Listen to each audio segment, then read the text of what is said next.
Shalom and welcome to another edition of our Daily Bread on Messianic Torah.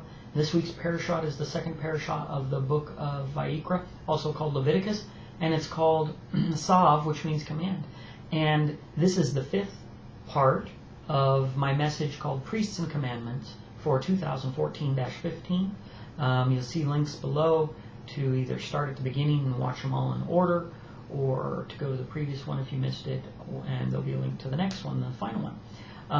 So I'm doing that format just so that the videos are shorter and people can digest them throughout the week and daily, instead of having one long 1 hour video, which many people might not sit through.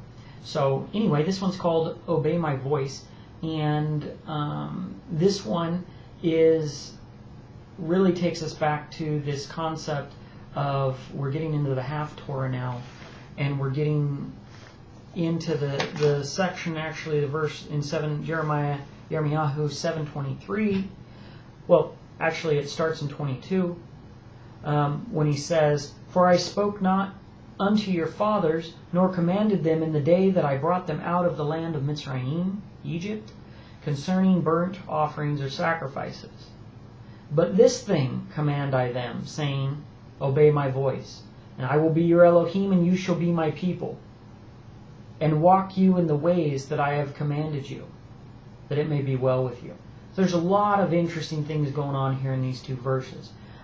This section is called Obey My Voice because what it really does is great context, lining up this piece with this parasha, because it starts off talking about the burnt offering and sacrifices, okay? But then it goes straight into this concept that he didn't give them these commands originally. So this sets up what came first. The first thing he said, obey my voice. Notice the verb there, right? Didn't say believe in me. Didn't say follow me. Okay? It said obey my voice. Okay? So this is showing right here that even prior to the commandments, okay, the first command was really obey me, obey my voice. Okay, it's about obedience. And a lot of people miss this. Messianics miss it, Christians miss it.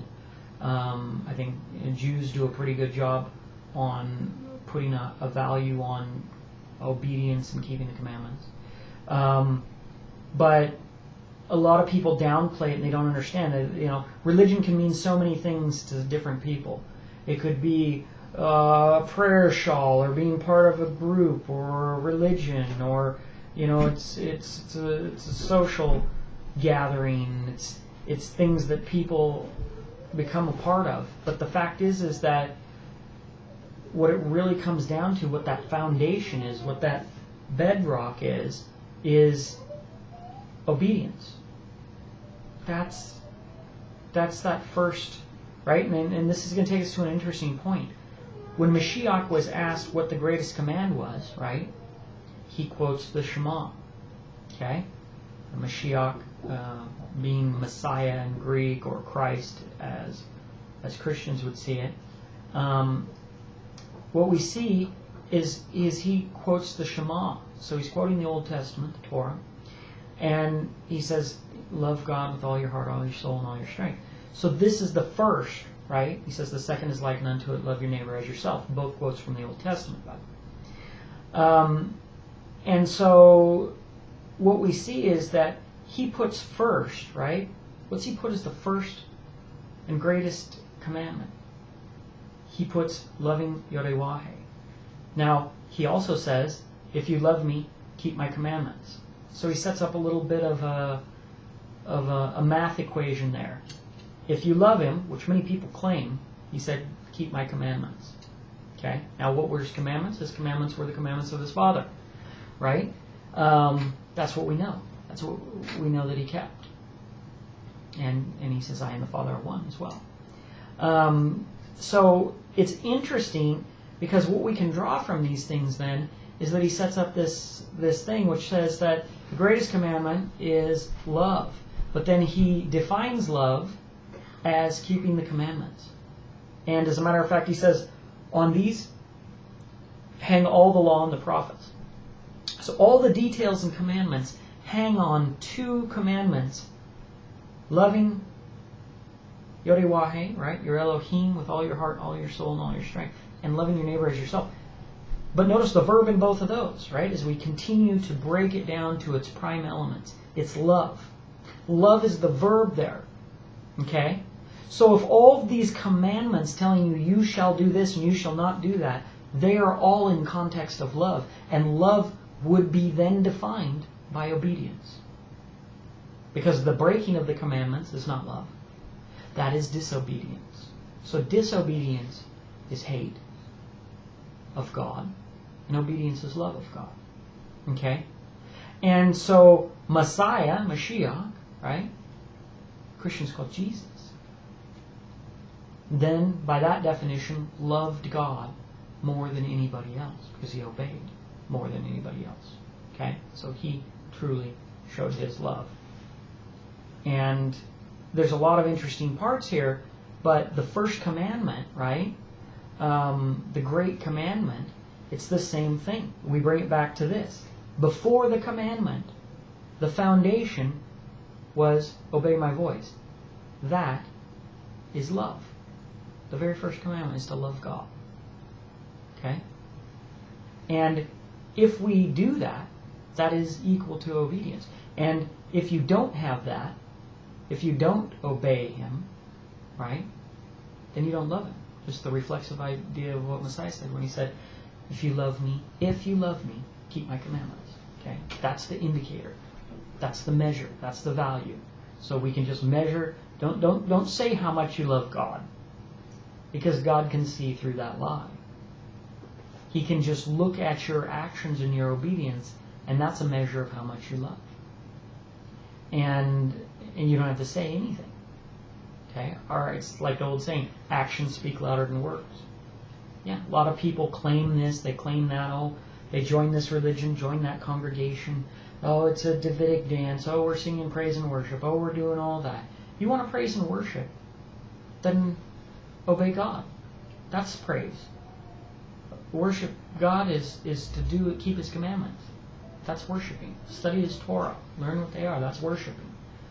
But all the other stuff, all the packaged religion, all that fluff, I don't think it's worth very much. Okay? And I certainly don't think it's worth more than actually obeying the word of God. And this is the foundation.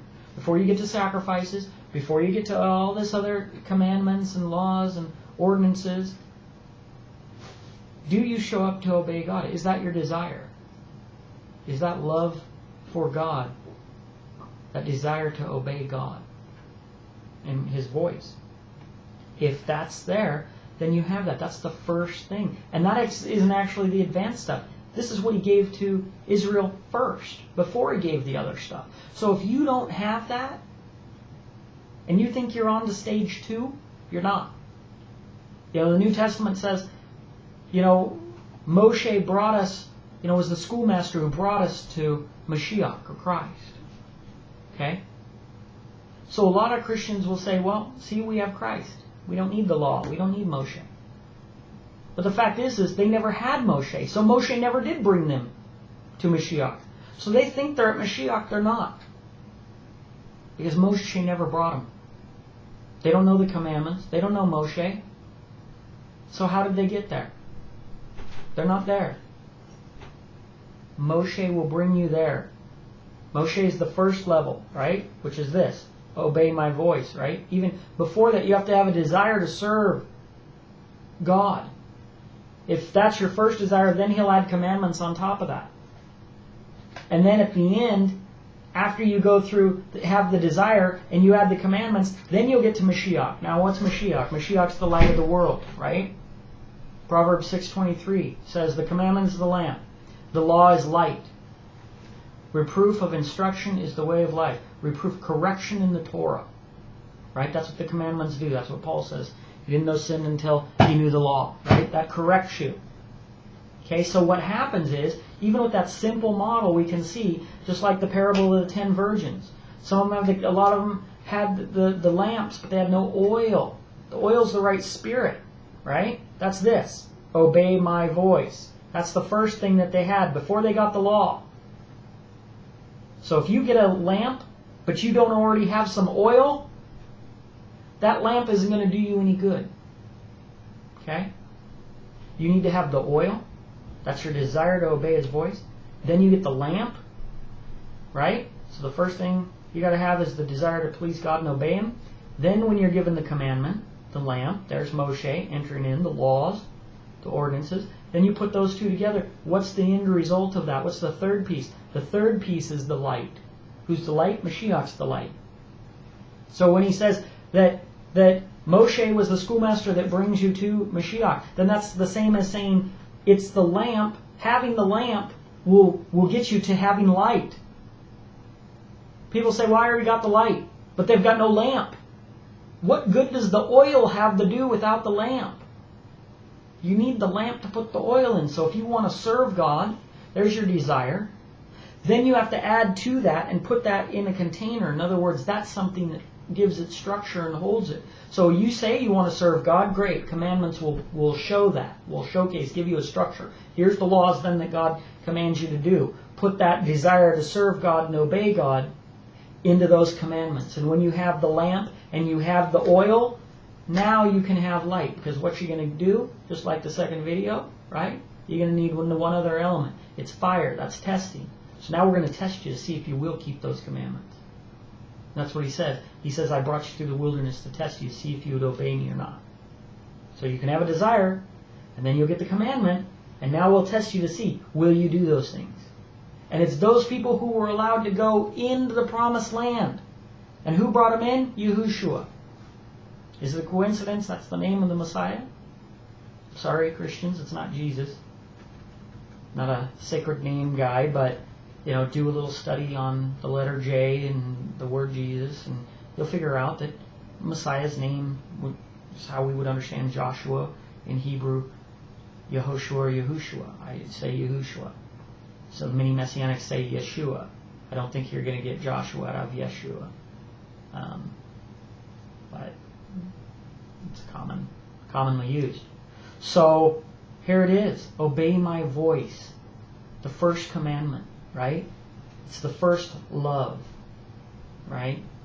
So obedience and love is tied directly together. Hope this was a blessing for you. Hit subscribe, like, leave your comments. If you haven't seen the other videos, you can start at the first one, Moshe commands Aharon and his sons. And the last one is called The Only Accumulation That Matters, and that's video number 6. There should be a link there. Till next time, I'm going to say shalom.